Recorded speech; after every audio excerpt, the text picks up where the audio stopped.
Students, chapter 3 matters and non matters में हम लोग पढ़ चुके हैं physical properties of matters and non matters and chemical properties of matters and non matters. अब हम पढ़ेंगे difference between physical properties of matters and non matters and difference between chemical properties of matters and non matter. अब हम समझते हैं differences को इन tables की help से। सबसे पहले हम देखते हैं difference between physical properties of matters and non matters. इसमें फर्स्ट डिफरेंस हम देखेंगे, matters are solids except mercury. Matters जितने भी होते हैं वो सब किस नेचर के होते हैं? सॉलिड नेचर के होते हैं। अगर हम मर्क्यूरी को देखें तो मर्क्यूरी जो है वो सिर्फ हमें लिक्विड फॉर्म में मिलता है, बाकी सभी मेटल्स जो हैं वो किस फॉर्म में मिलते हैं? हमको सॉलिड्स फॉर्म में मिलते हैं। नॉन मेटल्स में भी सॉलिड्स, लिक्विड्स और गैसेस। नॉन मेटल्स तीनों ही फॉर्म में मिलते हैं, सॉलिड्स फॉर्म में भी मिलते हैं, लिक्विड फॉर्म में भी होते हैं और गैशियस फॉर्म में भी होते हैं। सॉलिड नॉन मेटल्स के एग्जांपल्स हैं carbon, sulphur, phosphorus. Liquid non metal है ब्रोमीन और ऑक्सीजन, हाइड्रोजन, नाइट्रोजन। ये कौन से नॉन मेटल हैं? गैशियस नॉन मेटल्स हैं। सेकेंड डिफरेंस है, metals are hard except lithium, potassium and sodium. जितने भी मेटल्स होते हैं वो हार्ड होते हैं। अगर हम लिथियम, पोटेशियम और सोडियम को देखें तो ये मेटल्स बहुत ज़्यादा सॉफ्ट होते हैं और नाइफ से हम इनको कट कर सकते हैं।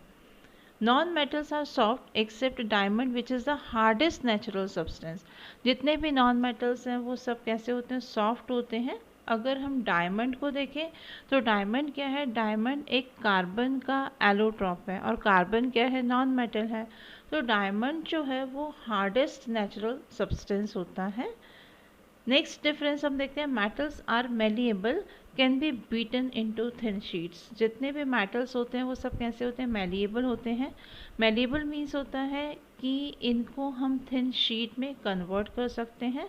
Non metals are not malleable. Non metals जो होते हैं वो नॉन मेलिएबल होते हैं, इनको थिन शीट में कन्वर्ट नहीं किया जा सकता है।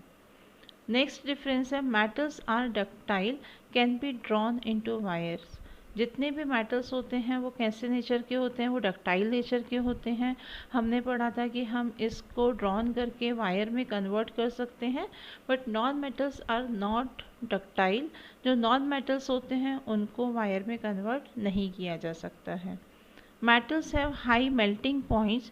Gallium and cesium have low melting points.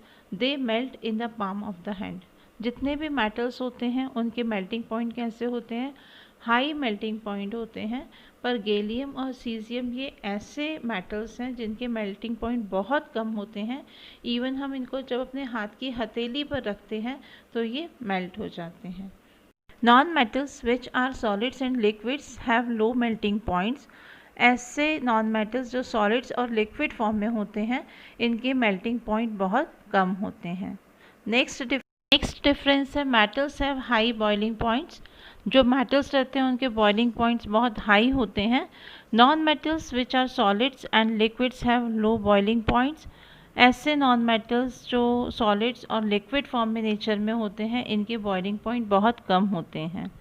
Next difference है, metals are good conductors of heat. Best conductors are silver and copper. Poor conductors are lead and mercury. जो मेटल्स होते हैं वो हीट के गुड कंडक्टर्स होते हैं। Good conductors of heat का मतलब है कि ये अपने में से हीट को पास होने देते हैं, heat one end to another end transfer हो सकती है। तो सिल्वर और कॉपर जो है वो बेस्ट कंडक्टर हैं हीट के, और लेड एंड मर्क्यूरी जो है वो पुअर कंडक्टर होते हैं हीट के। Non metals are bad conductors of heat. जो नॉन मेटल्स होते हैं वो बैड कंडक्टर्स होते हैं हीट के। नेक्स्ट डिफरेंस है, metals are good conductors of electricity. Best conductors are silver and copper. जितने भी मेटल्स होते हैं वो इलेक्ट्रिसिटी के गुड कंडक्टर्स होते हैं। मींस मेटल अपने में से इलेक्ट्रिसिटी को पास होने देते हैं from one end to another end, और सिल्वर एंड कॉपर जो है वो इसके बेस्ट कंडक्टर हैं। Non metals are bad conductors of electricity except graphite. जितने भी नॉन मेटल्स हैं ये बैड कंडक्टर्स होते हैं इलेक्ट्रिसिटी के, ये अपने में से इलेक्ट्रिसिटी को पास होने नहीं देते हैं। लेकिन ग्रेफाइट जो कि कार्बन का एक एलोट्रॉप है और क्या है? नॉन मेटल है, तो ये अपने में से इलेक्ट्रिसिटी को पास होने देता है। इसीलिए इसका यूज़ जो होता है वो इलेक्ट्रोड्स बनाने में किया जाता है। नेक्स्ट डिफरेंस है metals are sonorous, produce sound when beaten. जितने भी मेटल्स होते हैं वो सोनोरस नेचर के होते हैं। सोनोरस मीन्स होता है कि जब हम मेटल्स को किसी दूसरे ऑब्जेक्ट से हिट करते हैं तो वो साउंड प्रोड्यूस करते हैं। Non metals are not sonorous, non metals जो हैं वो सोनोरस नहीं होते हैं, नॉन मेटल्स साउंड प्रोड्यूस नहीं करते हैं। और लास्ट डिफरेंस है metals have metallic lustre. Metals जो रहते हैं उनमें अपनी एक शाइनिंग होती है, एल्यूमिनियम में अलग शाइनिंग रहेगी, गोल्ड में अलग शाइनिंग रहती है। Non metals do not have lustre except iodine crystals. जो नॉन मेटल्स होते हैं उनमें किसी भी तरह की कोई शाइनिंग नहीं होती है, लेकिन आयोडीन क्रिस्टल जो होता है, जो कि क्या है, एक नॉन मेटल है, उसमें लस्टर होती है, यानी कि आयोडीन में अपनी एक शाइनिंग सरफेस होती है। Difference between physical properties of metals and non metals के बाद में अब हम पढ़ते हैं difference between chemical properties of metals and non metals. इसमें हम फर्स्ट डिफरेंस देखते हैं reaction with oxygen. Metals reacts with oxygen to form metal oxide. Oxides of metals are basic in nature. जितने भी मेटल्स होते हैं वो ऑक्सीजन के साथ में रिएक्ट करके फॉर्मेशन करते हैं मेटल ऑक्साइड का। और ये मेटल के जो ऑक्साइड्स रहते हैं इनका नेचर कैसा होता है, बेसिक नेचर होता है। जब हम इन मेटल ऑक्साइड्स को वाटर में डिसॉल्व करते हैं तो ये अल्कलीज का फॉर्मेशन करते हैं, जो कैसे होते हैं, बेसिक नेचर के होते हैं। और जब हम इसमें रेड लिटमस को डालते हैं तो उसका कलर कैसा हो जाता है, ब्लू हो जाता है। Non metals reacts with oxygen to form non metallic oxide. Oxides of non metals are acidic in nature. जो नॉन मेटल्स हैं वो ऑक्सीजन के साथ में रिएक्ट करके नॉन मेटेलिक ऑक्साइड्स का फॉर्मेशन करते हैं, और नॉन मेटल के जो ऑक्साइड्स रहते हैं वो एसिडिक नेचर के होते हैं। जब नॉन मेटल के ऑक्साइड को वाटर में डिसॉल्व किया जाता है तो वो फॉर्मेशन करते हैं एसिड का, जो ब्लू लिटमस को रेड में कन्वर्ट कर देते हैं। नेक्स्ट डिफरेंस है reaction with water. When metal reacts with water it forms metal hydroxide और ऑक्साइड। मेटल्स वाटर के साथ में रिएक्ट करके फॉर्मेशन करते हैं मेटल हाइड्रोक्साइड का या ऑक्साइड का। There is no reaction between non metals and water. पर नॉन मेटल्स जो रहते हैं वो वाटर के साथ में कोई भी रिएक्शन नहीं करते हैं। थर्ड डिफरेंस है reaction with dilute acid. Metals reacts with diluted acids to form metal salt and hydrogen gas. जितने भी metals होते हैं वो dilute acid के साथ में react करके formation करते हैं metallic salt का, और साथ में produce करते हैं hydrogen gas. There is no reaction between non-metals and dilute acid. लेकिन जो non-metals होते हैं वो dilute acid के साथ में किसी भी तरह का कोई reaction नहीं करते हैं। नेक्स्ट डिफरेंस है reaction of metal with salt solution of other metal. When metal reacts with salt solution of other less reactive metal it displaces it from salt solution and separate it out. जब metal को किसी दूसरे metal के salt solution में डाला जाता है और वो सॉल्ट सॉल्यूशन कैसा है, लेस रिएक्टिव मेटल का है, तो मोर रिएक्टिव मेटल जो रहता है वो लेस रिएक्टिव मेटल को उसके सॉल्ट सॉल्यूशन में से डिस्प्लेस कर देता है। Reaction of non-metals with salt solution of other non-metal. During this reaction, a more reactive non-metal displaces less reactive non-metal from its salt solution. इस रिएक्शन में क्या होता है कि जब हम एक मोर रिएक्टिव नॉन मेटल को लेस रिएक्टिव नॉन मेटल के सॉल्यूशन में डालते हैं तो more reactive non metal less reactive non metal को उसके सॉल्ट सॉल्यूशन में से डिस्प्लेस कर देता है। नेक्स्ट डिफरेंस है reaction with hydrogen. Generally, metals do not combine with hydrogen, but few more reactive metals like sodium, potassium, calcium and magnesium combines with hydrogen and form metal hydroxide. Metals जो होते हैं वो hydrogen के साथ generally react नहीं करते हैं, पर कुछ मोर रिएक्टिव मेटल्स जैसे कि सोडियम है, पोटेशियम है, कैल्शियम है और मैग्नीशियम है, ये हाइड्रोजन के साथ कंबाइन होकर के फॉर्मेशन करते हैं मेटल हाइड्राइड का। नॉन मेटल्स हाइड्रोजन के साथ में रिएक्ट करके फॉर्मेशन करते हैं नॉन मेटेलिक हाइड्राइड का। Non metals reacts with hydrogen to form non metallic hydride. Next difference है reaction with chlorine. Metals reacts with chlorine to form metallic chloride. जितने भी मेटल्स होते हैं वो क्लोरीन के साथ में रिएक्ट करके फॉर्मेशन करते हैं मेटेलिक क्लोराइड का, और मेटल्स के जो क्लोराइड होते हैं वो आयोनिक नेचर के होते हैं। Non metals reacts with chlorine to form non metallic chloride. Non metals chlorine के साथ में रिएक्ट करके फॉर्मेशन करते हैं नॉन मेटेलिक क्लोराइड का, और ये जो नॉन मेटेलिक क्लोराइड होते हैं ये कैसे नेचर के होते हैं, कोवैलेंट नेचर के होते हैं।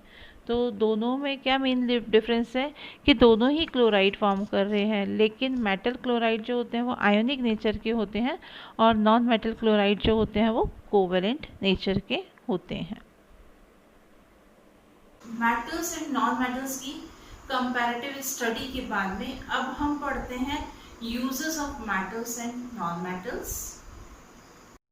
अब हम पढ़ते हैं uses of metals. Copper and aluminium metals are used to make wires to carry electric current. This is because copper and aluminium have very low electrical resistance and hence very good conductors of electricity. Copper और aluminium दोनों ही metal का use electric wire बनाने में किया जाता है, और ऐसा इसीलिए होता है क्योंकि कॉपर और एल्यूमिनियम दोनों का ही इलेक्ट्रिक रेजिस्टेंस जो होता है वो बहुत कम होता है, और ये दोनों ही अच्छे कंडक्टर होते हैं इलेक्ट्रिसिटी के। Iron, copper and aluminium metals are used to make household utensils and factory equipment. आप लोगों ने हमारे घरों में देखा हुआ है, फैक्ट्रीज भी देखी होंगी आपने। तो आयरन, कॉपर और एल्यूमिनियम मेटल जो है इनका यूज़ घरों में यूज़ होने वाले जो बर्तन होते हैं उनको बनाने में किया जाता है, या फैक्ट्रीज़ में जो इक्विपमेंट यूज़ होते हैं उनको बनाने में इसका यूज़ किया जाता है। Iron is used as a catalyst in preparation of ammonia gas by Haber's process. Haber's process से जब अमोनिया बनाया जाता है तब उसमें आयरन का यूज़ किया जाता है कैटलिस्ट के फॉर्म में। Zinc is used for galvanizing iron to protect it from rusting. Iron को रस्टिंग से बचाने के लिए आयरन आर्टिकल्स के ऊपर जिंक की एक थिन लेयर चढ़ा दी जाती है जिसको हम क्या बोलते हैं, गैल्वेनाइजेशन बोलते हैं। तो जिंक का यूज़ किया जा रहा है आयरन आर्टिकल्स को रस्ट से प्रोटेक्ट करने के लिए, और इसी प्रोसेस को हम क्या बोलते हैं, गैल्वेनाइजेशन प्रोसेस बोलते हैं। Chromium and nickel metals are used for electroplating and in manufacture of stainless steel. जो क्रोमियम मेटल है या निकल मेटल होता है इसका यूज़ इलेक्ट्रोप्लेटिंग करने के लिए किया जाता है, और साथ में ही स्टेनलेस स्टील बनाने में भी इसका यूज़ किया जाता है। Silver and gold metals are use to make jewellery. Silver और गोल्ड मेटल का यूज़ ज्वेलरी बनाने में किया जाता है।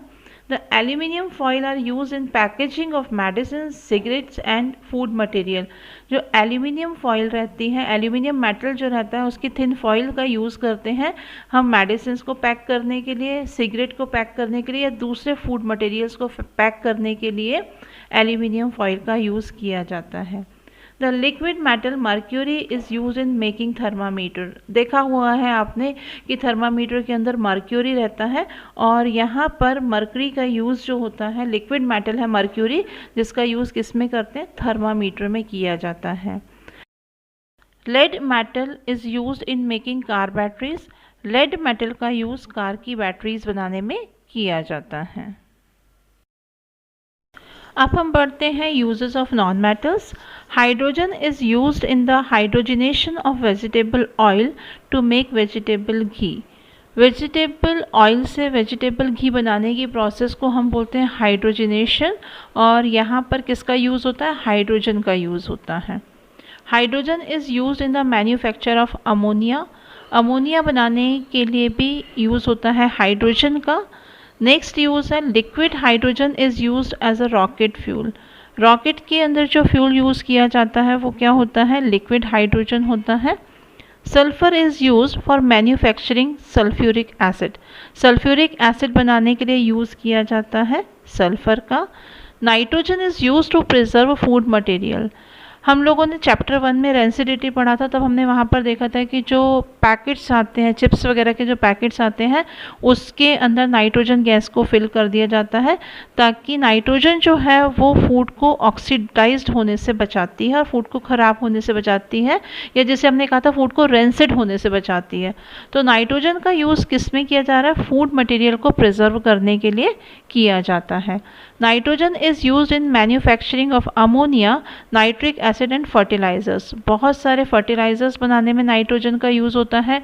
नाइट्रिक एसिड बनाने के लिए और अमोनिया बनाने के लिए भी किसका यूज़ किया जाता है? नाइट्रोजन का यूज़ किया जाता है। Sulphur is used in the vulcanisation of rubber. Rubber का वल्केनाइजेशन करने के लिए सल्फ़र का यूज़ करते हैं।